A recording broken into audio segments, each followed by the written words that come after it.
So we can look at it as this. Our system, the entirety of our system in Earth, has got a virus. I'm going to go off the type of computer viruses that there are. Okay?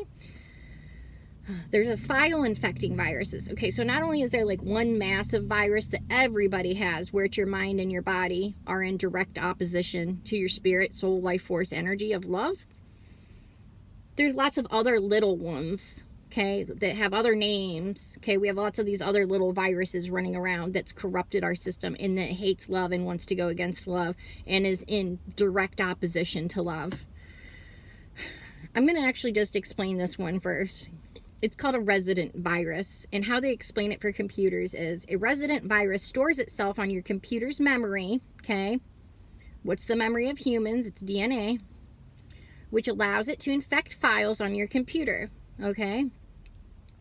This virus can interfere with your operating system, leading to file and program corruption, okay? We have one massive one of those, and that is what's happened to our mind and our body being in opposition to love, okay? In our blood.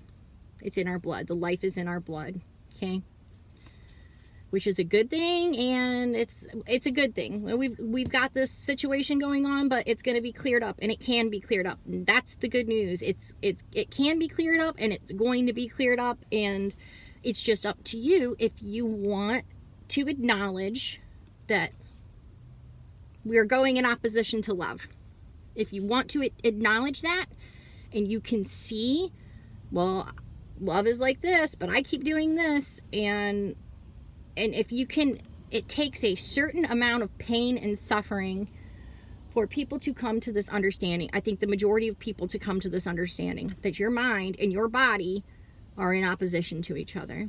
I used to say to my mom all the time, well, I did this on accident, or I did that on accident, and I got married on accident, and like I did all these different things I'd always say on accident, and they always make fun of me. But really, it's because I knew better. A part of me knew better than to do the shit that I was doing. But I still did what I was doing. So I would just say it was an accident, because it kind of was an accident. So my whole entire life until recently, I was just walking around and fumbling and bumbling like one massive accident, because I was double-minded. I was not single-minded. I did not understand that I could fix all of my problems by becoming single-minded, which means making love the most important thing in your life, okay? When you put love above everything else, it will fix all your problems. It will fix all your problems that you're having within yourself, okay? What it will not do, the systems here are going to hate you, okay? They're going to hate you. Because when you make love the most important thing in your life, that's how you become free, okay? That's freedom. Freedom is loving love above everything else and loving other people. That's freedom. They don't want you to have freedom. These systems, they benefit from you not being free. They benefit from you caring what someone else thinks about something, okay? I care that so-and-so is wearing a pair of, I don't even know if I'm allowed to say those words, okay, like brands of clothing. Like, oh, that person's cool, so they're wearing this brand, so now I need to go and buy that brand. And it costs $150 for a pair of shoes, as opposed to $4 you can get them at the junk store or whatever. It's like, once you make love the most important thing in your life, you love love, none of that is going to matter. You're going to see how fake and superficial and false all of it is. Everything other than love, everything other than love is a lesser and less true reality. And people don't like to acknowledge that or admit that and deal with that, because then they have so-called existential crisis and cognitive dissonance, and they think that they can't handle the truth. They think that they can't handle it. And the only reason that people avoid this and they think that they can't handle it is because they don't know love. They don't understand what love is and what love can do for you, and that it's what is going to keep you safe. Your mind and your body are never going to keep you safe. You don't get rid of it. Like, you don't sync up with love and then never use your brain. That's dumb. What you're trying to do is align all of yourself to love, which is the most high frequency, the most high vibration, the most high. It's the most high and the most real. And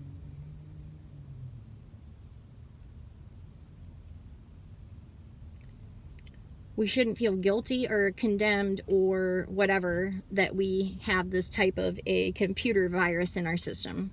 There is a vast program for your computer virus, okay? It's love. It came here in the form of perfect love. Perfect love came here. Now it's here.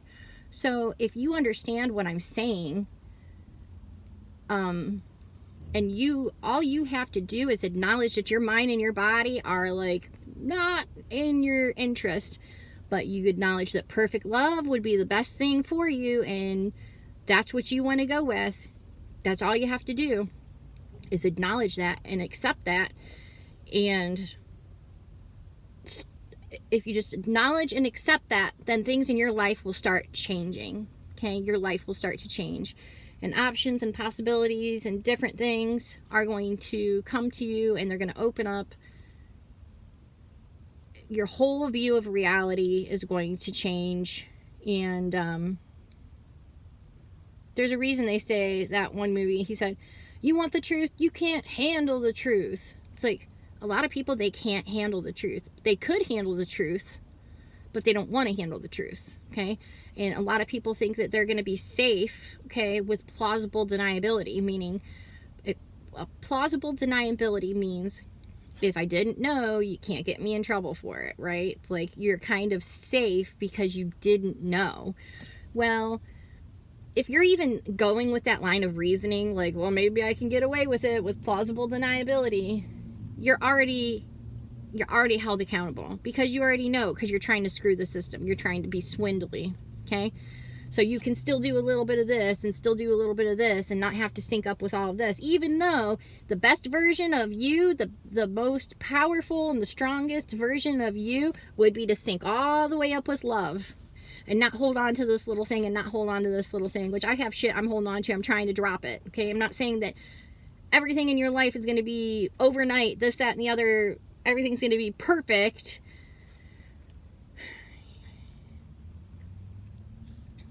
Knowledge is power, okay? That's what they say. Knowledge is real power. Knowledge comes from love. Real knowledge comes from love. That's where we get our knowledge from. So if you're having a problem, I've stated this before, if you're having a problem, a problem that has a solution, okay? Wouldn't it be safe to say that if we had a problem and we knew how to fix it, that we would fix it? Most of us aren't gluttons. Like, we know, we see all these problems and we're just like keeping ourselves doing all of this less than awesome stuff. We like being in traps. No, we don't like being in traps. It's just that we don't have the knowledge that we need to get out of the traps that we're in. And we're so beat down and we're exhausted and we're tired and we're in pain and our food, water, and our air has all been messed with. Everything in this place has been messed with. The trap is hot all over the place. And so the solution is you need courage and you need energy and you need power to figure out the knowledge that you need to get out of the traps that you're in, okay? You need to recognize if you are experiencing condemnation, which I'm talking to like people probably in their 60s. They're pretty heavy on being condemned. They're heavy on the condemnation and real low on the love, okay? On the unconditional love. There's something that's old and there's something that's new. We have two words, old and new, for a reason. If something's old, that means that there's something new that came and is drastically different, and now we have something new. Perfect love. We need perfect love, and we need to sync up with the perfect love. That's the answer for the entirety of everything. And if you can't see the systems of this place swirling down, I don't know what to tell you. But also, if you can't see that the perfect love that is coming in, and they've got different names for this, that, and the other, perfect love doesn't fit into these systems, because these systems are not of love. None of these systems are of love.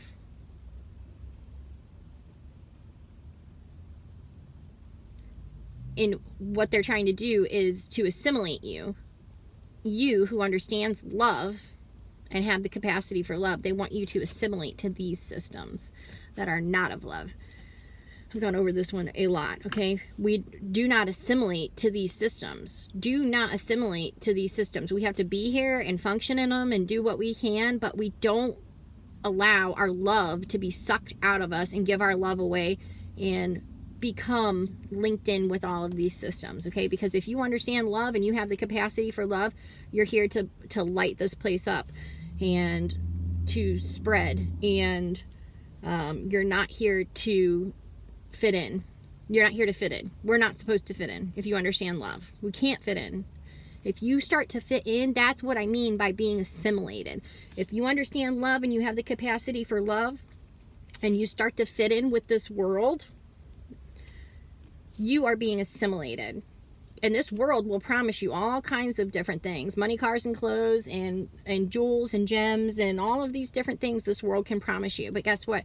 The currency of this world is only good in this world. There's a hippie song. He says, I never seen a hearse with a trailer hitch. Like, you can't take it with you when you go. The kind of currency that this world has to offer is only good here. The kind of currency I'm talking about, which is of love, it's good in eternity and forever. So it's counterfeit. So this world is going to try and give you counterfeit money, but they'll always try and give you more. Okay, so they're like, well, you give me your $10 and I'll give you 10,000 of these fake dollars that you can spend while you're here. It's like an arcade. I've also done that analogy. It's like an arcade. You give your real money for the fake money, and then it's also a racket because you need 80 billion tickets to get one thing. It's a racket, but they took your real money. So that's what people are doing. If you're giving your love for things, and that's your real currency. That's your eternal, everlasting currency. So don't trade your real stuff for fake stuff, because it's not going to make you happy anyway. You can go and look up plenty of millionaires had been millionaires and they still said that they weren't happy. They had a bunch of money, but they weren't happy, because you cannot screw the system, and you can't get true happiness, and you can't get joy, peace, contentment, self-control, peace, and patience. You cannot get those things without getting them from love. And to get them from love, you have to acknowledge that your mind and your body are in opposition to love, and you have to stop your mind and your body from doing things that are in opposition to love, because you now understand the value in what we really want and what we really say we want. We want that joy, peace, kindness, content.